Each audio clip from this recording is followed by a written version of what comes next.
सोचिए, एक ऐसा शहर जो सोने और हीरो जवाहरात से बना हो और जिसकी नींव किसी और ने नहीं बल्कि खुद भगवान श्री कृष्ण ने रखी थी। एक शानदार वैभवशाली नगर जो आज समंदर की गहराइयों में कहीं खो गया है। जी हाँ, ये कहानी है द्वारका की, एक डूबे हुए साम्राज्य की। तो सवाल ये उठता है कि क्या ये मैग्निफिसेंट सिटी सिर्फ एक मिथ है, एक पौराणिक कथा, या फिर एक भूली बिसरी हकीकत? आखिर ऐसा कौन सा राज है, कौन सा रहस्य है जिसे समंदर की लहरों ने हजारों सालों से अपने अंदर दबा रखा है? तो इस पूरे रहस्य की तह तक जाने के लिए हमें कहानियों से पहले फैक्ट्स को देखना होगा, है ना? तो चलिए सबसे पहले नजर डालते हैं उन सबूतों पर जो समंदर की गहराइयों से निकलकर हमारे सामने आए हैं। इस खोज की कहानी शुरू होती है साल 1963 से, जब पुणे के डेक्कन कॉलेज ने पहली बार पानी के नीचे खुदाई शुरू की। पर कहानी में असली मोड़ आया 1983 में। ये वो साल था जब गोताखोरों को अरब सागर में बड़े बड़े वेल प्लान्ड स्ट्रक्चर्स मिले। और बस इसके बाद तो जैसे एक दरवाजा ही खुल गया। आर्कियोलॉजिकल सर्वे ऑफ इंडिया यानी ASI की टीमों ने एक के बाद एक ऐसी चीजें खोजी जिन्होंने धीरे धीरे इस राज पर से पर्दा उठाना शुरू कर दिया। तो सवाल है कि उन्हें मिला क्या, और जो मिला ना वो सच में हैरान कर देने वाला था। सोचिए, 3000 साल पुराने मिट्टी के बर्तन, एकदम परफेक्टली कटे हुए ग्रेनाइट के पत्थर, वेल प्लान्ड दीवारें और इमारतों की फाउंडेशन तक मिली है। यही नहीं, पुरानी सड़कें और तांबे के सिक्के भी।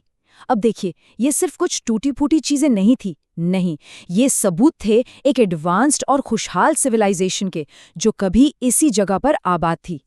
तो देखिए, एक बात तो साफ है, सबूत ये चीख चीख कर कह रहे हैं कि यहाँ समंदर में एक शहर तो डूबा था। पर बड़ा सवाल ये है कि क्या ये वही द्वारका थी, भगवान कृष्ण की सोने की नगरी? अब इस सवाल का जवाब हमें मिलता है पौराणिक कथाओं में।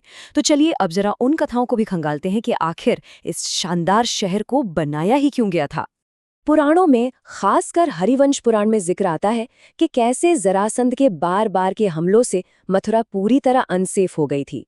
तब भगवान श्री कृष्ण ने अपने लोगों को, अपने यादव कुल को बचाने के लिए एक ऐसा किला बनाने का फैसला किया जिसे कोई भेद न सके। और इसी सोच के साथ उन्होंने कुशस्थली के खंडरों पर एक नए और महफूज शहर की नींव रखी, जिसका नाम था द्वारका। 7 लाख, ये नंबर जरा ध्यान से देखिए, 7 लाख।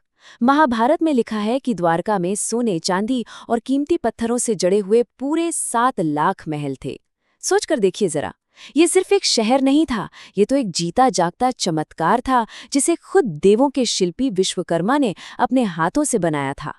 और हाँ, ये शहर सिर्फ आस्था और पूजा पाठ का ही केंद्र नहीं था, बल्कि ये उस जमाने का एक इकोनॉमिक पावर हाउस था। हरिवंश पुराण का ये श्लोक साफ साफ बताता है कि द्वारका का जो बंदरगाह था, जो पोर्ट था, वो दुनिया भर के व्यापारियों के लिए एक बड़ा कमर्शियल हब था। मतलब यहाँ खूब ट्रेड होता था। तो अब सवाल ये है कि इतना खुशहाल, इतना शानदार शहर आखिर अपने दुखद अंत तक पहुंचा कैसे? मतलब क्या हुआ होगा? इसका जवाब छिपा है 2 श्रापों की कहानी में। 2 ऐसे श्राप जिन्होंने द्वारका की किस्मत हमेशा हमेशा के लिए लिख दी। द्वारका के डूबने की कहानी में ये 2 श्राप बहुत जरूरी हैं। देखिए, एक तरफ था अहंकार। कृष्ण के अपने बेटे सांब ने घमंड में आकर कुछ महान ऋषियों का मजाक उड़ा दिया, और नतीजा, ऋषियों ने पूरे यादव वंश को विनाश का श्राप दे दिया। और दूसरी तरफ था एक माँ का दुख, एक माँ का शोक।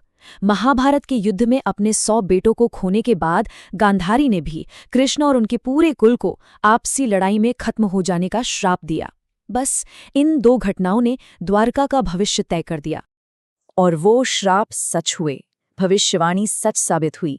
जो यादव वंश कभी अपने धर्म और शौर्य के लिए जाना जाता था, वो घमंड और अनुशासनहीनता का शिकार हो गया। और फिर एक दिन वही हुआ जिसका डर था। नशे की हालत में वो आपस में ही लड़ पड़े और एक दूसरे को उन्हीं श्रापित हथियारों से खत्म कर दिया जिनसे उनकी विनाश की भविष्यवाणी हुई थी।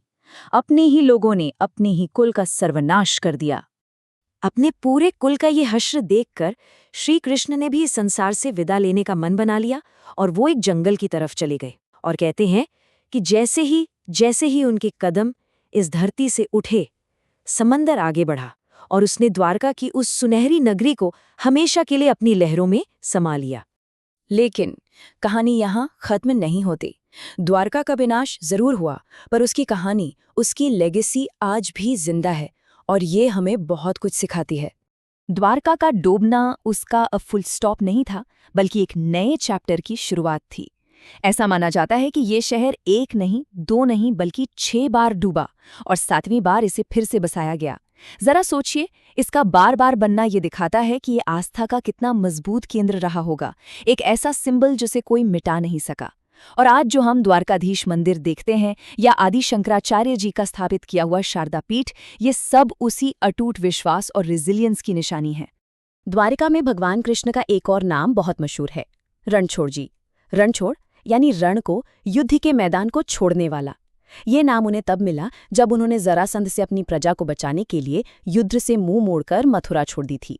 और यह हमें एक बहुत बड़ा सबक सिखाता है कि कभी कभी पीछे हटना कायरता नहीं होती, बल्कि एक बड़ी भलाई के लिए, एक बड़े मकसद के लिए ये एक जरूरी स्ट्रैटेजी भी हो सकती है। और आखिर में द्वारका की पूरी कहानी हमें भगवद गीता के सबसे जरूरी और कोर मैसेज से जोड़ती है कि सब कुछ छोड़कर मेरी शरण में आ जाओ, मैं तुम्हें हर पाप से मुक्त कर दूंगा, डरो मत। मतलब द्वारका की कहानी हमें यही सिखाती है कि जिंदगी में चाहे कितनी भी मुश्किलें आएं, कितनी भी बड़ी मुसीबतें क्यों ना हो, अगर हम अपने धर्म और कर्तव्य के रास्ते पर चलते हुए ईश्वर पर भरोसा रखते हैं तो रास्ता जरूर मिलता है।